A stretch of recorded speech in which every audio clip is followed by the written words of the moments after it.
হ্যাঁ, তো ভাই আজকে এই যে আমরা আসছি এখানে, আসলে সত্যি কথা বলতে এই যে সিটি ইউনিভার্সিটির ক্যাম্পাসে আসার পরে বৃষ্টি ভেজা দিন, তো সেই বৃষ্টি ভেজা দিনে আজকে হঠাৎ করে এক মানে আমাদের এক বড় ভাইয়ের সাথে দেখা হয়ে গেল, মাস্টার্স প্রোগ্রামে আসছে। তো সে মানে সে আমাদের সেই বড় ভাইটা, তো উনি মাস্টার্স প্রোগ্রামে আসছে আর কি। তো সেক্ষেত্রে তার প্রবলেমটা যেন কি হয়েছে ভাই, মানে তার যেন প্রবলেমটা কি? তার প্রবলেমটা হচ্ছে তার হচ্ছে যে এজেন্ট যে আছে, এজেন্ট হচ্ছে তাকে ফুল ইনফরমেশন দিচ্ছে অথবা তাকে প্রপারলি যে গাইডলাইনটা দেয় সেই ওটা মনে হয় দিতে পারে না।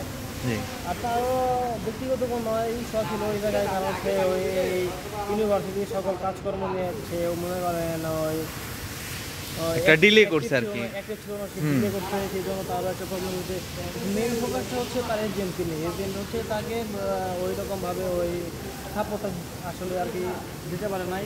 তারপরে হচ্ছে ওই আপনি তাকে যে প্রপারলি যে একটা গাইডলাইন দেবে সেটা দিতে পারে নাই, কারণ বিকজ একজন এজেন্ট যদি একজন স্টুডেন্টদেরকে যদি প্রপারলি গাইডলাইন যদি না দিতে পারে তাহলে সেই স্টুডেন্টটা অনেক অনেক বড় একটা ধাক্কা খায়। হ্যাঁ, বড় একটা ধাক্কা খায় এবং বড় একটা বিপদের মধ্যে। আচ্ছা, তার কাছ থেকে যেন শুনলাম যে কত হাজার রিঙ্গিত যেন নেওয়া হয়েছে তার কাছ থেকে।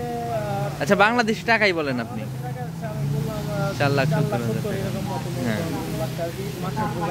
মাস্টার্স প্রোগ্রামে আছেন। সাধারণত কিন্তু এত টাকা লাগে না। আমরা ইএমজিএস সহ দেওয়ার পরে হয়তো বা মানে অনেকটা টাকা কমই লাগার কথা।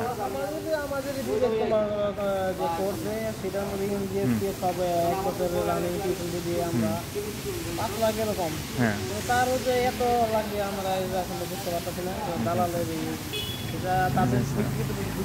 মানে তাদের মতো মানুষদের জন্য কিন্তু আজকে আমাদের মানে স্টুডেন্টদের বদনাম হয়। আমরা যারা মানে কাউন্সিলিং করতে চাই স্টুডেন্টদের, মানে তাদের মতো মানুষদের যারা টাকা খায় তাদের জন্য কিন্তু আজকে আমাদের এত দুর্নাম।